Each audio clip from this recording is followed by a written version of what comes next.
Muito bem, olá a todos e a todos, bem-vindos aqui. É um prazer ter vocês aqui juntos com a gente mais uma vez para mais esse webinar. Eu queria agradecer inicialmente a Abranet, o Portal Escudo, que estão apoiando a gente, e a produção da equipe da ISAT, para a gente fazer aqui de novo um assunto que se fala em saúde, segurança no trabalho e a tecnologia e o digital. Eu acho que tudo está se misturando. Quando eu comecei a falar um pouco desse assunto, as pessoas perguntaram, poxa, cara, é saúde física, mas tem a saúde mental, tem a saúde social, que é a saúde da emoção, e tudo isso tem ainda a tecnologia por detrás disso. Você tem que cuidar da tecnologia como uso e como também uso com ela com responsabilidade nesse momento. E hoje eu resolvi trazer um tema aqui para falar um pouquinho mais do que a gente aprende com a indústria, o que a gente aprende com a história nossa, sobre como surgiu essa história de procedimentos, segurança, risco, proteção do trabalhador, das pessoas, que é um código que a gente tem falado, que a gente chama de normas regulatórias, ou NRs. São procedimentos que as empresas usam e que você tem que estar em compliance com ela, tem que estar alinhado com ela. Mas o que eu quero pegar? Esse gancho disso que já existe há muito tempo na nossa indústria e trazer para ele nessa nova era, onde a gente tem muita tecnologia, muitas mudanças de comportamento. E como é que nós vamos fazer hoje, olhando essa ótica? Como isso vai ajudar a melhorar a gente na saúde e na segurança das pessoas? O convidado hoje para mim é o Hugo Vogel, empreendedor, fundador do Portal Escudo, e outra coisa que nós temos em comum, já fomos engenheiros, estivemos engenheiros. Eu já vi dois engenheiros, a gente não vê ao lado, mas o engenheiro tem uma maneira de ver o mundo dele mais exato e tudo mais, mas a gente traz isso como experiência para trazer para vocês o que pode ser feito nessa direção. Bom, obrigado por estar aí, por estar prestigiando a você. Espero que a gente possa aí ajudar ou compartilhar com as pessoas o que a gente tem sentido e percebido na nossa jornada. Com certeza, Dória, com certeza. Primeiramente, eu gostaria de agradecer pela oportunidade que a ISAT está dando aqui para a gente estar justamente compartilhando um pouquinho do nosso dia a dia, de como a gente justamente vê esse novo normal, como a área de saúde e segurança do trabalho está sendo impactada, como a gente pode contribuir com as normas, com boas práticas, trazer isso, eu diria, não só para processos industriais criteriosos, até na área alimentícia e farmacêutica, mas agora trazer grandes práticas para dentro de casa, para o nosso dia a dia, esse passa a ser o nosso grande desafio, e poder estar aqui compartilhando um pouquinho com vocês, com certeza é um grande privilégio. Então, obrigado também a todos, pela participação, e vamos em frente, vamos realmente, com muita humildade, poder compartilhar e poder aprender também com as perguntas, com a interação aí do público. Bom, é o seguinte, vocês têm um chat aí, podem escrever as perguntas a qualquer momento, podem provocar a gente, e a gente quer essa provocação. Então, coloque suas perguntas durante o evento, eu estou aqui olhando o painel constantemente e vou trazer a provocação no tema que a gente está discutindo. Então, ajudem a participar disso. Mas vamos começar, A gente tem aqui uns próximos 50 minutos. A minha primeira colocação aqui, a gente fala assim, bom, acidente acontece. Acontece todo dia. Eu posso acidentar em casa, no trabalho, isso já é um status. A questão nossa é a gente olhar onde estão os riscos para acontecer esse acidente. E olhar esses riscos, tanto no acidente, pode ser um acidente físico, ou pode ser um acidente mesmo que eu for contaminado. Hoje em dia, é acidente, há risco de contaminação. Então, a conversa é que como é que isso está sendo visto hoje no seu aspecto risco e acidente, e como é que as empresas ou as pessoas estão tratando isso? Bom, realmente, existe a questão de, primeiro, a percepção do risco, O risco, ele existe, ele é um evento, na verdade, e o que nós, seres humanos, temos que fazer é justamente tratar esse risco. muitas vezes podendo eximir ele. Por exemplo, né, citamos aí fábricas já no escuro, né? Temos fábricas que não precisam na verdade, de luz, né, porque tem robôs, né, na verdade, justamente já fazendo grande parte daquelas atividades que antes, até então, eram realizadas por homens. E com aquelas atividades existiam riscos inerentes àquela operação. Então, por exemplo, esse é um bom exemplo que a tecnologia pôde até eximir aquele risco. Só que isso não é totalmente factível em tudo, né? Existem tecnologias que, por exemplo, não podem substituir o homem. Então, a atividade humana sempre vai existir. E, com isso, haverá um risco inerente e que deve ser tratado. E daí existem tecnologias que ajudam a gente a monitorar, controlar um pouco melhor esse risco, né? Eu vou fazer algumas brincadeiras com você de risco. Eu vou falar o seguinte: tem um risco de ter um robô em casa com um aspirador de pó. Porque é o seguinte, antes eu descobri que ficar em casa trabalhando, eu tive que passar um aspirador de pó um dia e eu tive um problema ergométrico que permanecer aí. Economia. Para poder aspirar a sua casa. Então, quer dizer, bom, não tem nenhuma norma que diz como é que eu tenho que trabalhar em casa. Mas a gente convive em casa fazer coisas que não tem lugar nenhum para seguir. Você fala assim, vou fazer. Né? Verdade. Esse é um risco inerente do que você vai fazer. Posso trocar uma lâmpada, vai subir uma escada, desliga a chave ou não. Não tem nenhuma norma, mas é um hábito. Você tem que estar consciente que aquilo tem um risco. Aí se acontece, né? Bom, mas esse é a vivência do dia da cultura. Mas você fez a provocação da empresa, né? Eu vou puxar um pouquinho das normas, porque as normas são guias para nós. Então, perfeitamente. Você tem hoje para você, poucas pessoas sabem, mas você tem normas, NR, tem a NR10, NR35, são vários códigos. E conta um pouquinho para mim sobre o que é para você essas NRs, como é que elas são tratadas aqui no Brasil e como é que funciona no resto do mundo essa ideia de forma que ajude a mitigar risco e a proteger pessoas. Bom, bacana, né? As NRs, como é conhecida popularmente aí no nosso segmento, são as normas regulamentadoras, né?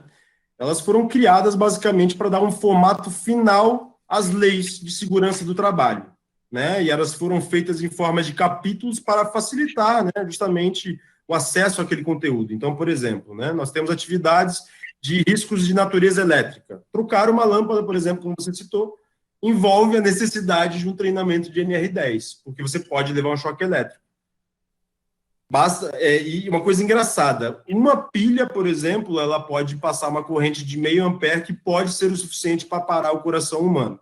Então, dependendo de onde passar essa corrente, por isso que você precisa conhecer os riscos de natureza elétrica e como poder justamente manipular qualquer coisa com segurança. Criou-se a NR10, por causa do grande número de acidentes que ocorreram, né, e ocorrem ainda, envolvendo a eletricidade.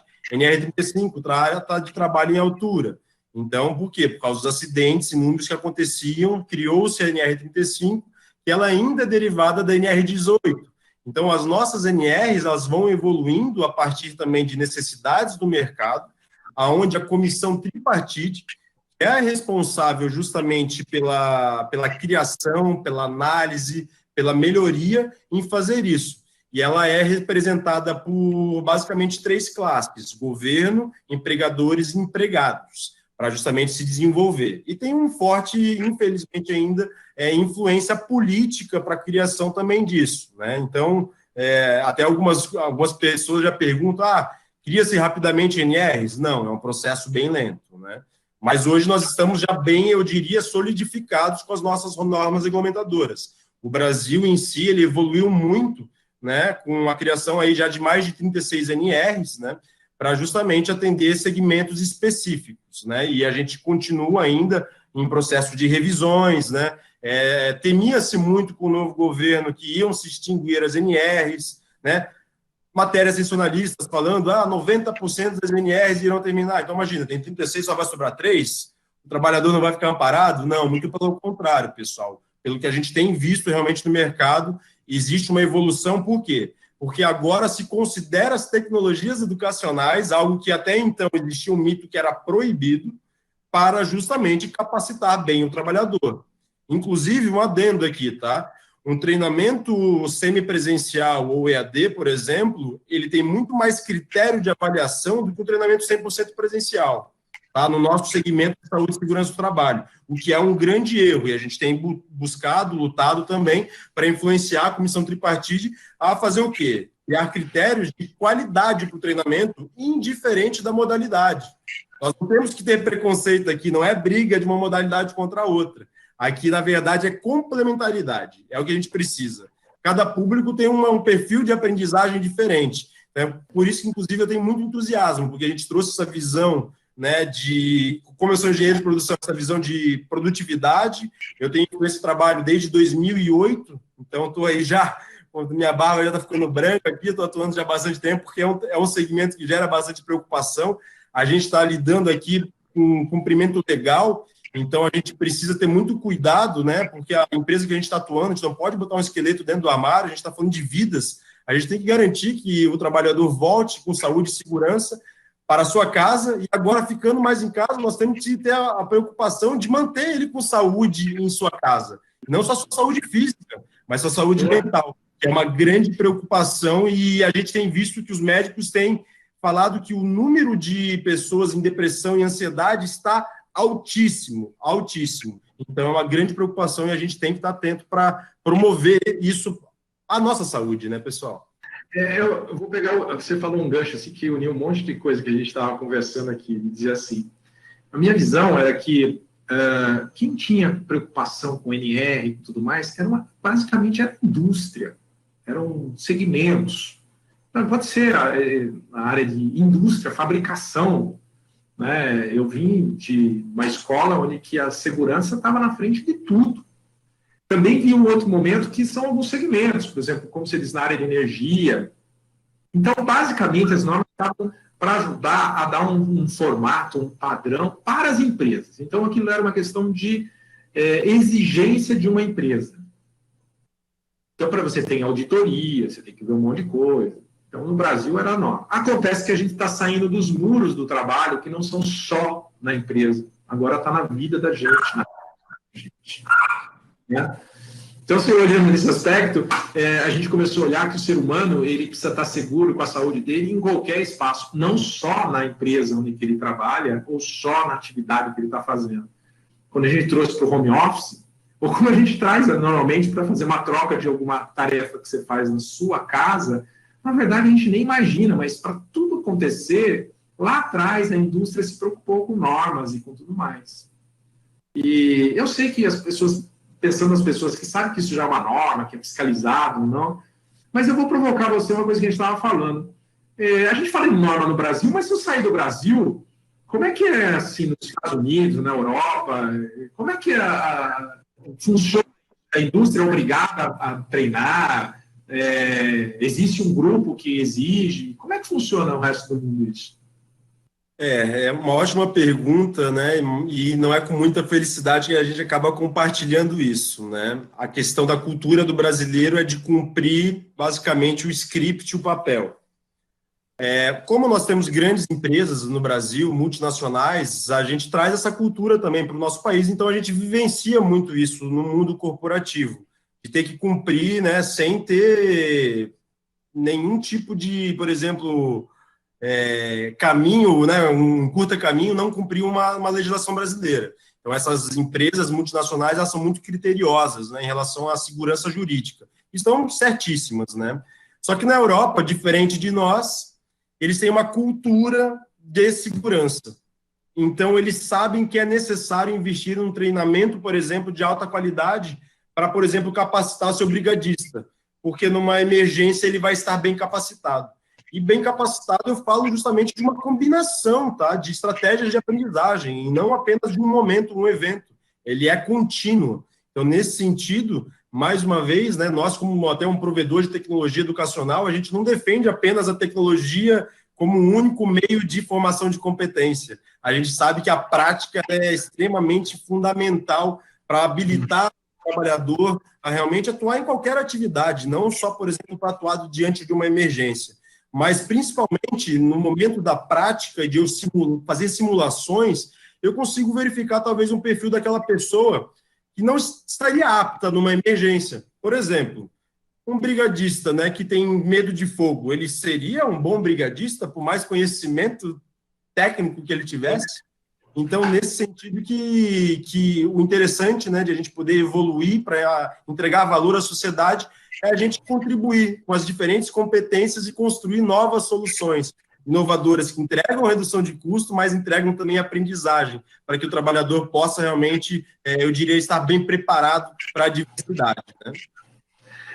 Eu gostei do ponto que a gente fala assim, não é mais só ter o conhecimento, mas você tem que ver o comportamento. As normas, você passou uma prova porque você sabe, ou decorou, ou você fez um teste, sabia, e você botou aprovado com a norma. A gente já descobriu que o mundo não é mais só o conhecimento. Você tem que ter ele na prática. E aí tem que ter atitude. E aí o processo de tornar isso um hábito ou uma cultura, ele é muito mais consistente do que só fazer um treinamento, né? Ele tem que ser parte da cultura, tem que ser espontâneo. O bacana, Dorian, com toda essa evolução que a gente teve também da tecnologia aliada à educação, aqui agora, com isso, nós temos dados, né? Nós conseguimos ter um monitoramento, por exemplo, da jornada de aprendizagem de um colaborador, por exemplo, para ter um conhecimento técnico sólido para atuar durante uma emergência. Por exemplo, né, um incêndio de origem elétrica não pode ser utilizado um extintor à base de água de forma alguma.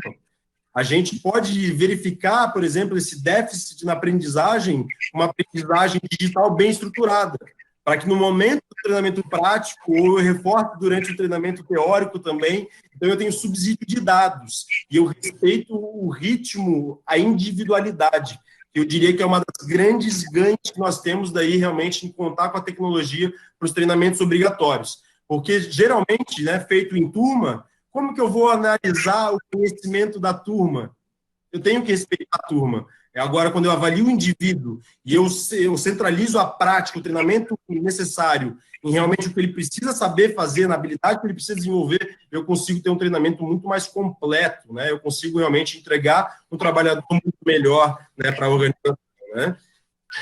Você está indo no ponto, puxando um pouco dessa discussão pelo como trazer a cultura de segurança e da saúde, como é que fazer hábitos e isso tornar parte de uma coisa assim espontânea das pessoas, porque uma norma ela é um segmento de coisa, mas quando você torna espontâneo ele já entrou na cultura, você não precisa falar, já é espontâneo das pessoas. E esse processo para se tornar espontâneo ele é uma combinação. Uma coisa é você descrever, eu sei fazer aquilo. A outra é você perceber que você faz, você percebe o risco na sua volta. Então, é uma questão, antigamente, de falar só de conhecimento, e a outra é essa que você está dizendo, que é assim, pô, então eu tenho que ter uma relação mais, podemos chegar até assim, mais íntima com a outra ponta, de ouvir melhor ela e perceber mais o indivíduo para saber como lidar com isso. Eu vi que a turma começou a colocar algumas perguntas para nós, falando, acho que você provocou do lado do usar a tecnologia, a educação à distância, o treinamento online. Eu vou puxar um pouquinho desse assunto, porque a gente diz o seguinte, pô, está muita gente isolada, algumas empresas trabalhando, ou com restrição, até com restrição para você fazer um treinamento com todo mundo na mesma sala também não pode. É alto risco você colocar 5, 10, 20 pessoas numa sala para fazer um treinamento presencial. Aí você já está ferindo. E eu percebi que as empresas falam assim, poxa, eu tenho que dar o treinamento, mas não posso estar tudo junto. Ou uma sala com cadeiras bem afastadas, ou como é que faz? Então, a tecnologia, ela veio exatamente para ocupar esse espaço, ou ela antecipou esse espaço. Eu vou dizer, falando um pouco para vocês, eu olhar assim, então você faz com que você tenha uma interação individualizada com cada aluno seu no EAD. O que no presencial, muitas vezes, você tem que ter a percepção da turma, né? Então, não sei se você tem essa percepção da ideia de usar a tecnologia para entregar uma tarefa, para entregar um desafio, ou mesmo um curso de que você vai medir se a pessoa está aprendendo ou ela está praticando sobre isso.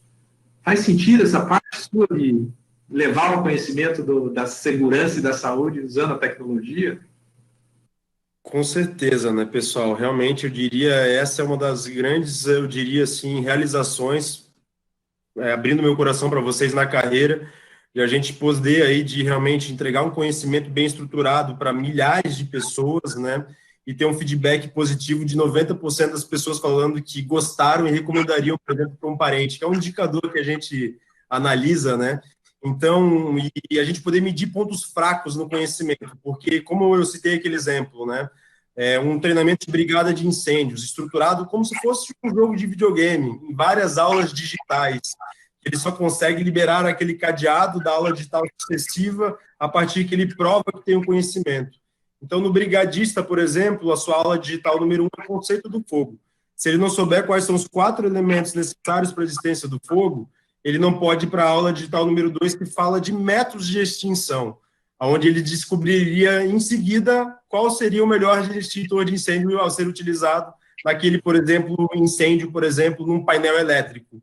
Então, é muito gostoso a gente ver que isso realmente contribui, isso apoia o instrutor para ele justamente reforçar o treinamento prático, que é indispensável à nossa visão no Portal Escudo, e com isso, realmente, a gente forma um trabalhador muito mais bem capacitado. E, principalmente, a gente consegue, pessoal, através de dados e estatísticas, ver que o trabalhador aprendeu mais.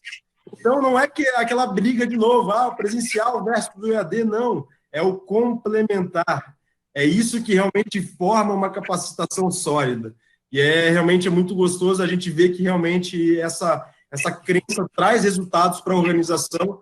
E o que era uma tendência tímida, sendo bem honesto, com a crise que foi gerada, realmente se tornou um grande impulsionador. As grandes empresas estão realmente buscando suprir justamente isso que o Dorian acabou de falar. Eu posso manter meu trabalhador em casa, eu vou exigir que ele vá, talvez ele também esteja com medo, receio, ele prefira ficar em casa, ele tem alguma pessoa do grupo de risco, talvez que conviva com ele. Como que eu posso manter esse trabalhador feliz, sadio e produtivo? Então, essa combinação e a gente poder compartilhar isso, e não existe uma verdade absoluta, é tudo um complemento, são profissionais com diferentes competências, como médicos, engenheiros de segurança, técnicos de segurança, técnicos de enfermagem, esse time, essa seleção de profissional que vai viabilizar fazer um treinamento semipresencial muito bem estruturado, muito sólido, que realmente entregue aprendizagem e não apenas conteúdo. Olha, eu vou pegar o gancho, porque eu acho que essa especialidade, o Hugo tocou um pouquinho a parte aqui sobre... eles fizeram algumas perguntas para nós, dizendo aqui se aquele negócio de revogaram as NRs, se isso é excesso de liberalismo, e como atuam os países do primeiro mundo. Primeira pergunta é assim, isso pode ser momentâneo, porque como isso aqui é um conteúdo que a gente sabe pode mudar uma regra na linha do tempo, eu entendi que você falou que não está revogado. Existiu um liberalismo, alguma coisa, isso não é verdade. O outro momento também eu entendi que as certificações nesse período de pandemia, eu já ouvi em alguns momentos que perdeu, quem tinha vencido tem que fazer. Eu acho que essa é uma dúvida para hoje, para agora. Não sei se você entendeu, a pergunta olha, acabou meu certificado e tal, eu precisava fazer, mas eu não tenho maneira de fazer por causa da quarentena. Existe sim, tá, uma medida provisória, na verdade, né, do governo, que ele, a partir daquele momento, não me recordo exatamente a data, mas 3 meses as empresas elas estavam suspensas do atendimento legal às NRs. Ou, por exemplo, eu tenho um treinamento de CIPA que venceu. Você vai manter a sua CIPA antiga, sua comissão antiga, você não vai precisar fazer um novo treinamento, uma nova eleição durante esses 3 meses. Só que, sendo bem honesto, deve faltar mais ou menos uns 30 dias, pessoal. E qual tem sido a prática de algumas organizações, não de todas? Não fazer nada, cumprir exatamente o que a medida provisória recomendou, é um direito dela, ela pode fazer isso, mas já está vencendo, então eu imagino que mais 60 dias isso já não é mais uma opção. E muitas empresas fizeram o quê? Anteciparam os treinamentos teóricos, porque a norma regulamentadora número 1 prevê isso, ela foi atualizada prevendo as tecnologias educacionais para fazer justamente as capacitações do conteúdo teórico. Se o treinamento exige parte prática presencial, isso tem que ser preservado. Então, existem vários requisitos. Então, é dessa forma que tem realmente acontecido, tá, Dória? Assim que eu tenho visto, né? Então, eu tenho notado, falando um pouquinho, porque a gente fala de tecnologia, né? Então, eu digo, a tecnologia de levar o treinamento do teórico, do conhecimento online, e eu tenho percebido muitas empresas buscando, olha, você tem um online aqui para mim, para suprir, até porque esses profissionais estão afastados e eles não podem se locomover, e como é que você usa no tempo dele afastado? Então, o online tem sido prática não só para essa área de saúde e segurança ou normativo, mas para várias outras coisas. Eu tenho visto outro movimento, algumas empresas usando para fazer esse tipo de evento nosso, esses webinars ou essas coisas, para falar com seus colaboradores. Então, é mais ou menos como assim, eu vou convidar você, vem aqui fazer uma palestra para falar para mim sobre um assunto e desenhar, e fazer como isso, um live, um webinar, para fazer aquilo como um insumo para manter essa cultura da segurança e da saúde, conversar com as pessoas mesmo que seja online. Eu acho que eu respondi a pergunta do pessoal que está valendo. Outra coisa que é comum, a empresa que está um pouco mais acelerou o seu lado digital, de comunicar, é fazer as convenções ou as reuniões, mesmo do grupo da CIPA, online, entendeu? Hoje a gente faz reuniões online, a CIPA vai se reunir, faz um evento online, cada um na sua casa, né? A tecnologia disso está disponível aí, ou através de algumas ferramentas, ou mesmo de empresas que podem estar ajudando a isso, fazer isso melhor, né? Eu vou abrir um parênteses, porque eu queria fazer uma pergunta que a gente conversou um pouquinho, que achava que era muito interessante isso. Nem todo mundo trabalha numa indústria, mas quem não passa na frente de uma placa de uma indústria, de uma construção, e fala assim, a CIPA, estamos há tantos dias sem acidente, estamos tantos dias sem afastamento. Aí eu falo assim, nesse novo tempo, hoje, antigamente a gente ficava preocupado de não perder ninguém no dia de trabalho. A empresa olhava só para ela. O que ela olhava? Ela falava que olhava para os outros, mas ela olhava para ela, porque disse assim, você se machucou na máquina, ou você teve um acidente, você foi afastado. E aí os índices de segurança iam tudo lá para baixo. Se o acidente fosse acidente dentro da instalação da empresa, então a gente ficava competindo, há tantos dias sem acidente, há tantos dias. Há tantos dias a gente está brincando, até na política ele fez, há tantos dias ninguém fala alguma coisa assim, há tantos dias. Eu digo que nesse novo tempo é uma questão de valor que entrou, né? Eu viro para vocês e falo assim, se alguém chegar aqui com uma suspeita de resfriado, eu falo assim, vai para casa, entendeu? A cultura de que fala assim, você não pode deixar ele trabalhar agora fique em casa se você tiver qualquer sintoma ou qualquer coisa. Eu vou imaginar como é que vai ser essa placa daqui a pouco, pensando nas NEs, nas CIPAs e outras coisas, né?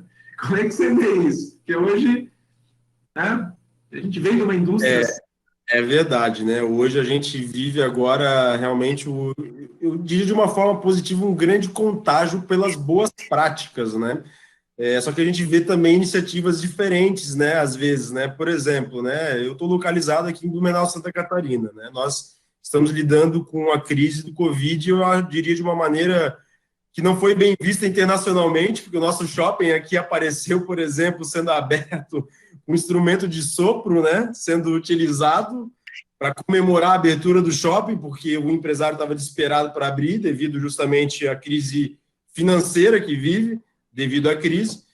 E agora a gente vê, por exemplo, o Rio de Janeiro com uma prática mais assim excepcional no shopping do Leblon, por exemplo, em relação a todos os cuidados necessários para eu poder justamente acessar um shopping com maior segurança.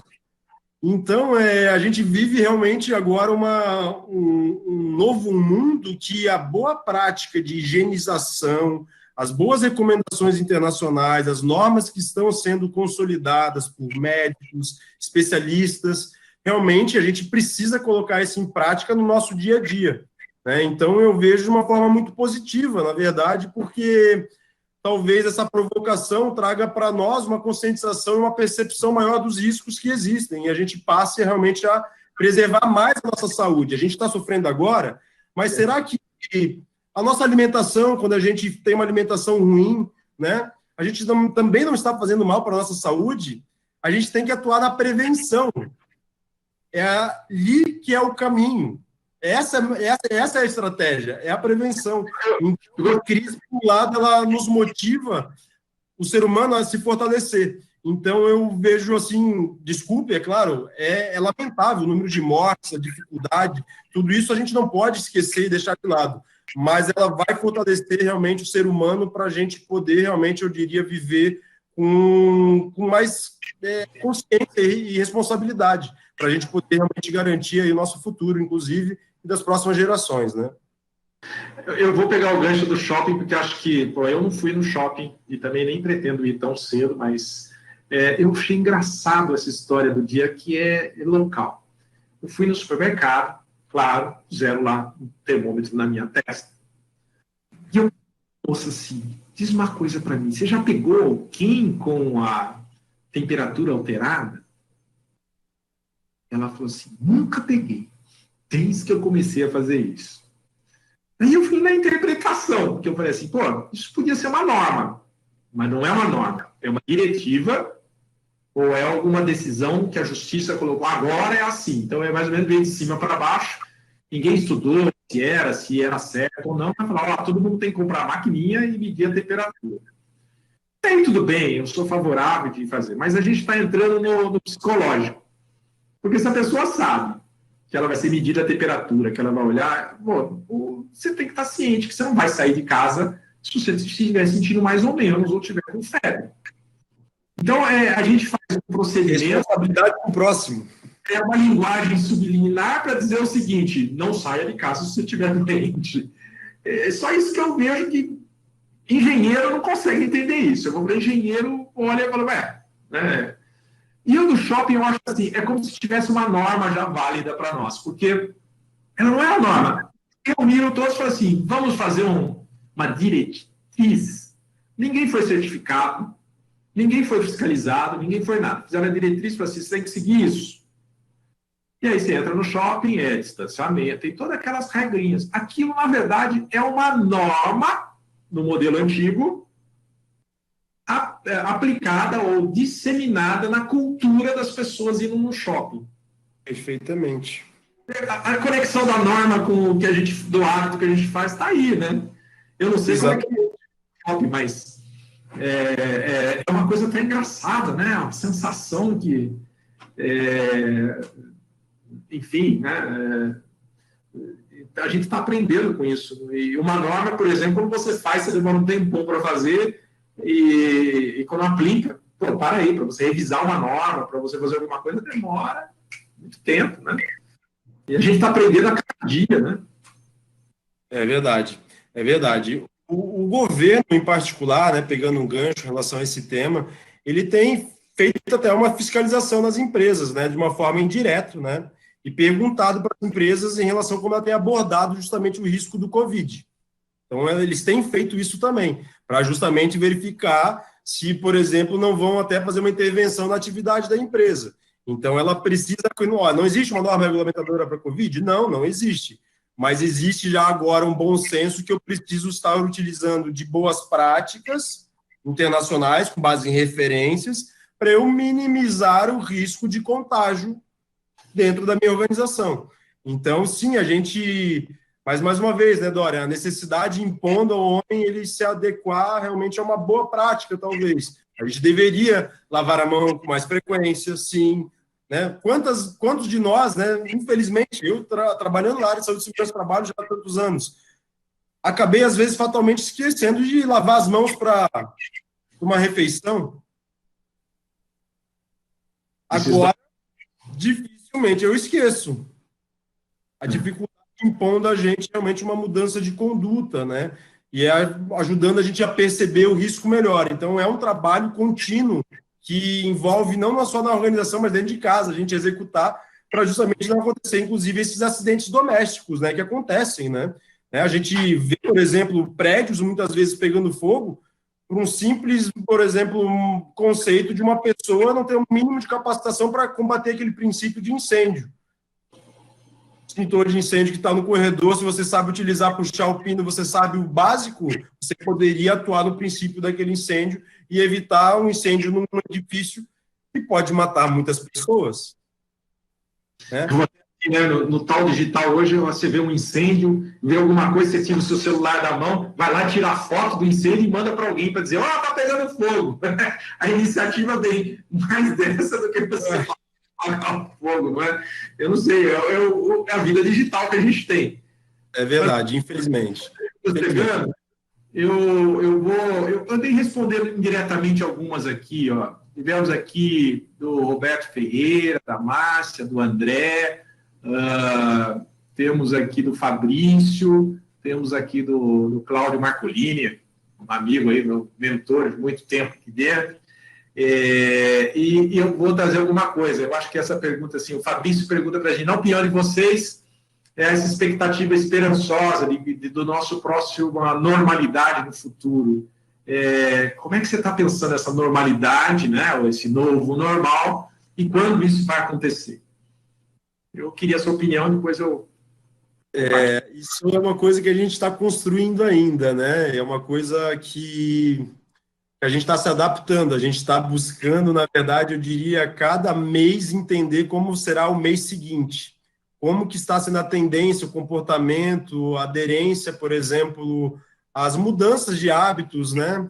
Os treinamentos realmente 100% presenciais, sendo mais fatiados. Então, como que a gente vai entender as diferenças dos perfis dos públicos que existem, né? Uma coisa é ensinar, por exemplo, médico, outra coisa é ensinar, por exemplo, um outro tipo de trabalhador.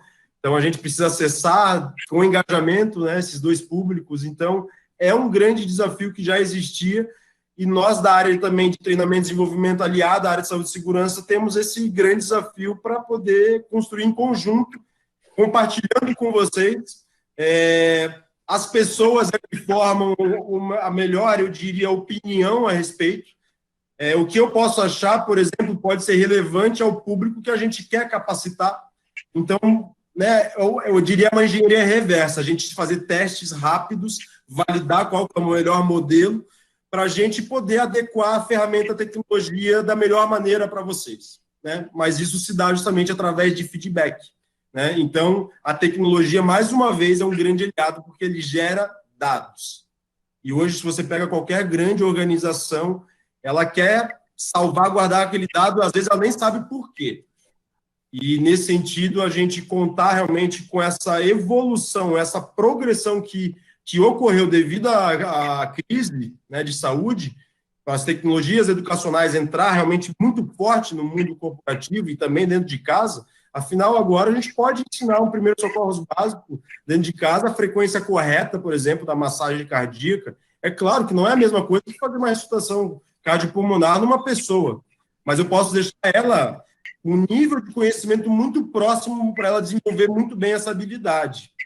E, por exemplo, numa adversidade, por exemplo, uma parada cardiorrespiratória, pessoal, né, em 5 minutos, a probabilidade da pessoa morrer é de 50%, e ela aumenta a cada 10% a cada minuto que passa. Ou seja, se um parente nosso que estiver aqui, por exemplo, no meu apartamento aqui, tiver uma parada cardiorrespiratória e eu não fizer nada, em 10 minutos essa pessoa está morta.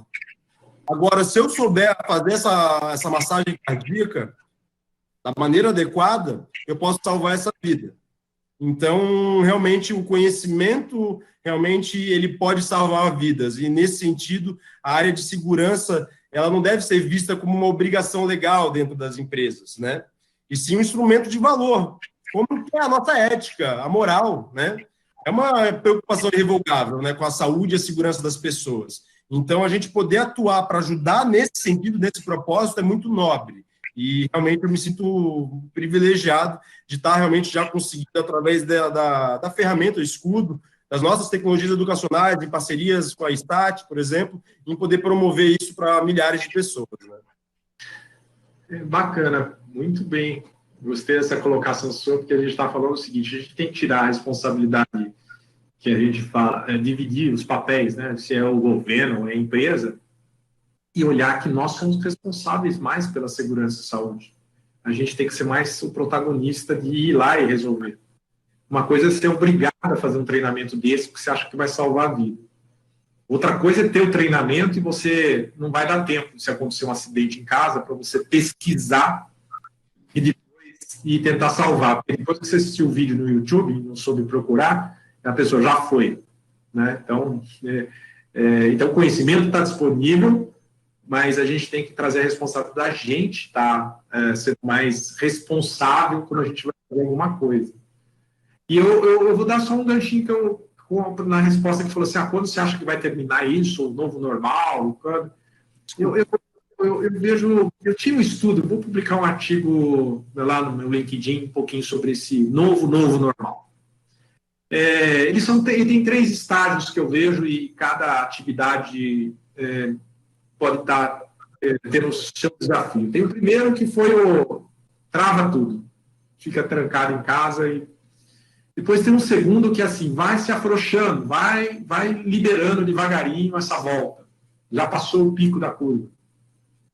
E o terceiro, que é quando o que fica depois de tudo isso, ele tem uma data que a gente não sabe qual que é. E essa data se chama quando tiver uma vacina. Como o estudo de uma vacina sair, acontecer e chegar aqui, a gente não tem hoje, vamos terminar isso aqui, ela não tem, vão ter um monte de notícias, e alguns falam que ela vai chegar no final do ano, mas vai chegar onde? Vai chegar na sua casa, de repente, só daqui a 1 ano, 18 meses. Então, paciência que nós vamos passar ainda bastante apertos nessa fase de dizer que o que ficou dessa fase, né? Eles brincam que, assim, não é mais uma fase pós-Covid, mas é uma fase Covid, porque nós vamos adquirir tais coisas que esse Covid vai embora, mas vai vir outros, e vão ver outros e outros, e o que a gente aprendeu com isso, de lavar bem as mãos, de fazer tudo isso, de higienizar, ou de treinar, ou de se tornar com hábitos de segurança, é o que vão ficar no nosso legado, ou de todo mundo. Eu acho que tem algumas coisas que a gente já adquiriu e nem precisa falar mais, a gente já é óbvio, né? Alguns tiram o sapato para entrar em casa, outros na hora de entrar na indústria mede a temperatura, usam EPI, né? Então, o momento, assim, paciência que vai demorar, e nessa transição vão sendo liberados algumas coisas, né? Eu tenho estudado muito nessa ideia do comportamento, do hábito das pessoas. Aí tem outra pergunta que vem aqui, que eu acho que essa aqui é bem pertinente a gente falar, que é do Marcolini, falando sobre o compromisso com a liderança. Porque quando você vai trabalhar numa indústria, até quando você é contratado, a gente vende um treinamento, a gente vende para todo mundo. Mas se você não tiver o engajamento do líder, né, você pode dar todo o conhecimento para a sua base. A experiência que a gente tem de quem teve em fábrica ou teve na loja, você pode falar para todo mundo, faz todo mundo, mas se não tiver a liderança, o papel do líder comprometido, né, dando exemplo, né, dialogando sobre o assunto. Eu acho que uma das coisas para você ser líder ou para você fazer a transformação do hábito é estar sempre falando do assunto. Né? Quando a gente está aqui conversando, é exatamente o que a gente quer, provar, discutir o assunto, porque alguma coisa vai ficando na nossa transformação. Como é que você vê nos projetos, as coisas que você está vendo, assim, da liderança na frente dessa transformação?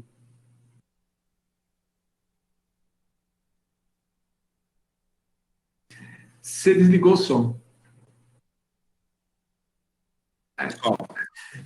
O papel da liderança realmente ele é fundamental realmente no processo de realmente conseguir, eu diria, ter uma equipe de alta performance capacitada para justamente exercer bem a sua atividade de forma produtiva e segura, né? Eu diria que a liderança, se não monitorar, não acompanhar, não dar apoio, não conversar, não entender a dificuldade do colaborador, ele realmente não está exercendo bem o seu papel.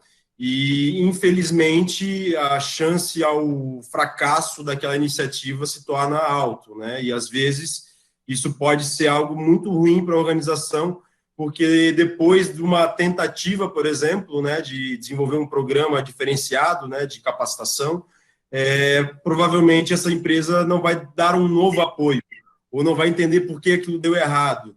Então, é muito importante que todos os envolvidos realmente, por exemplo, né, falando de RH, de treinamento e desenvolvimento, né, desenvolvimento humano, de saúde e segurança do trabalho, mas saúde, saindo apenas da esfera de saúde e segurança do trabalho, mas trazendo qualidade, responsabilidade social, meio ambiente, é uma visão mais abrangente que a gente realmente tem que trazer, que compõe, inclusive, o sistema de gestão integrado, que é implementado, né, e ser feito manutenção nas grandes multinacionais, né.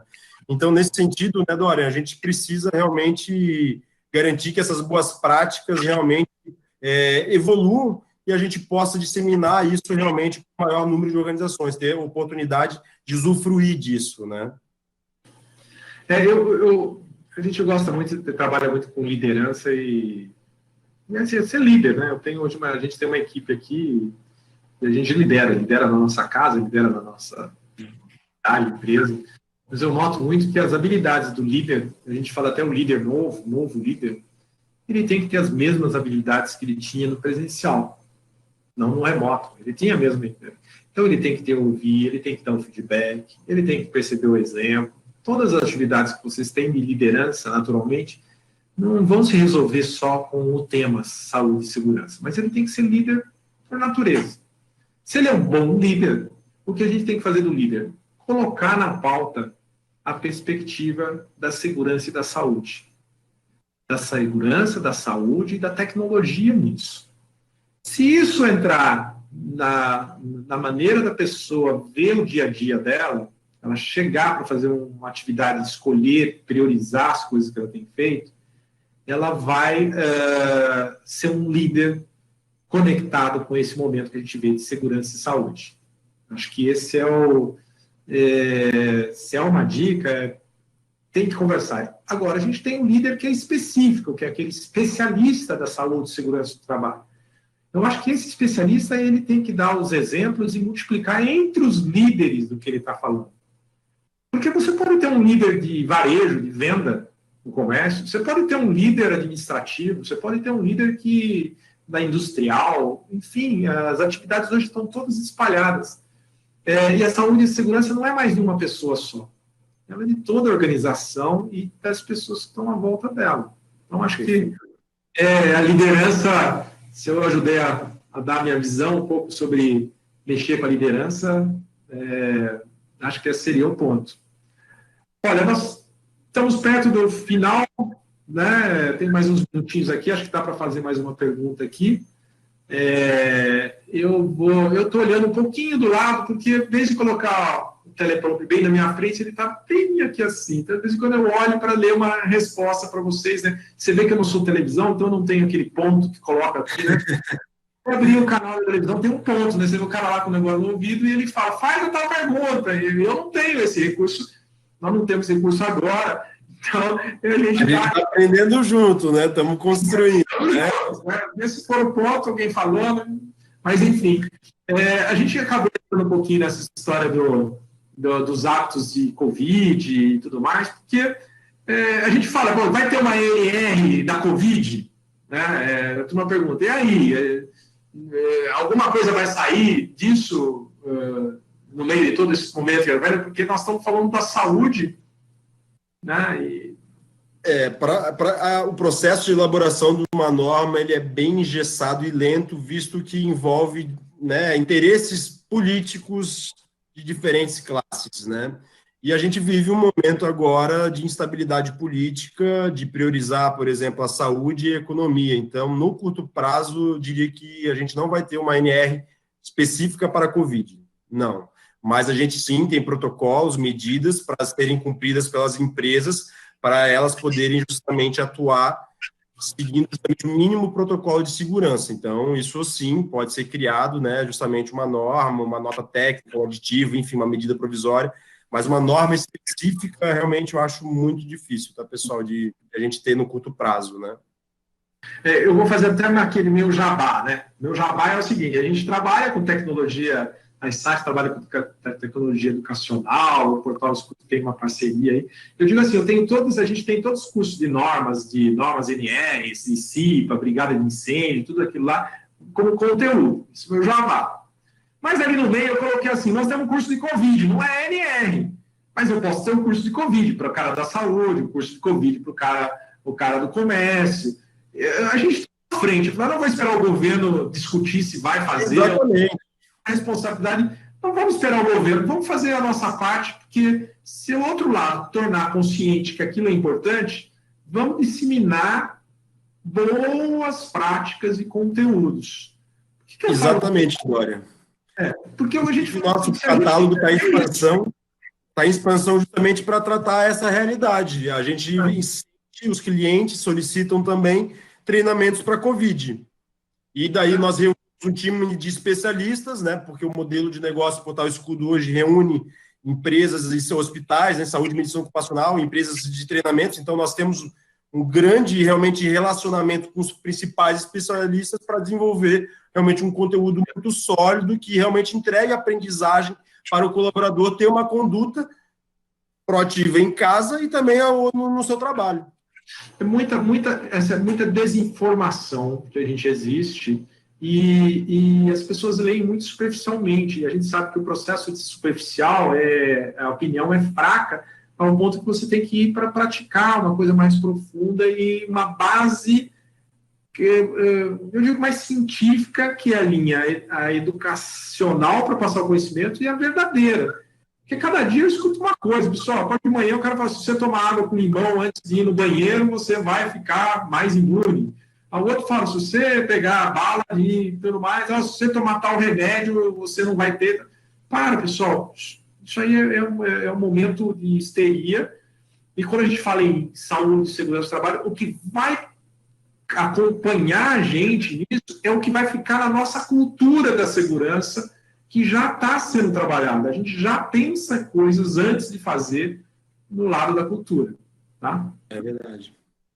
Bom, Hugo, o papo é sempre... Vai rápido, né? Eu queria abordar, a gente queria estar falando isso aí para não se tornar muito cansativo, agradecer a quantidade de pessoas que se inscreveram. Elas vão ter oportunidade de assistir isso, se quiserem compartilhar o material. Entrar em contato com o Hugo, comigo, se precisar de alguma coisa, acompanhar a gente na rede social ou nas nossas publicações. E eu quero agradecer os nossos apoiadores aqui, a Abranet, a Associação Brasileira das Empresas de Internet, o Portal Escudo, nosso parceiro aqui, o parceiro da ISAT, nessa parte desses cursos normativos ou de ajudar as pessoas na saúde e segurança. E lá toda essa comunidade, que alguns amigos apareceram aqui, e sempre é bom revê-los e aprender com eles, que não adianta a gente só falar na tecnologia ou não, mas a gente tem que querer salvar vidas ou deixar essas pessoas mais seguras no dia a dia delas. Se você tem uns minutos, quiser dar suas palavras finais, e fica contigo, Hugo. O som, você fez o mute. Desculpe. Mais uma vez, gostaria de agradecer a oportunidade de estar aqui com vocês, né? Realmente o papo foi bem bacana, descontraído, passou muito rápido, né? E queria realmente deixar uma mensagem, né? Para nós investirmos em prevenção. Se fosse algo que eu gostaria de pedir assim, de coração aberto, se a gente investir em prevenção da nossa saúde, da nossa forma de viver, se a gente pensar realmente no outro, a gente pode ter certeza que a gente vai conseguir realmente garantir que as futuras gerações também vão ter justamente o quê? A possibilidade de justamente usufruir, de consumir esse legado que a gente pode construir. Então, é essa a mensagem. A prevenção realmente é o melhor caminho, porque é através dela que a gente pode começar a construir uma cultura de segurança sólida e enfrentar, eu diria, de uma maneira mais, eu diria, preparada, esse desafio que a gente está realmente sendo imposto nesse momento. Tá bom. Obrigado a todos. Espero vê-los em outros eventos na área do canal da Segurança Saúde Digital. Obrigado.